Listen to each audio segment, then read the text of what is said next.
Beautiful day. This one is going to be a little different than the kind I've been reading. This one is called Generations Y.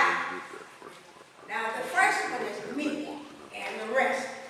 People born before 1946 were called the silent generation. People born between 1946 and 1964 are called the baby boomers. People born between 1965 and 1979 are called Generation X.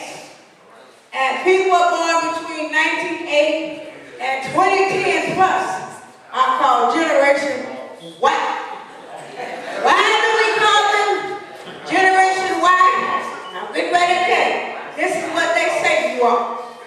Why should I get a job? Why should I leave home and find my own place? Why should I get a car when I can borrow yours? Why should I clean my room? Why should I wash all my own clothes? Why should I buy my food?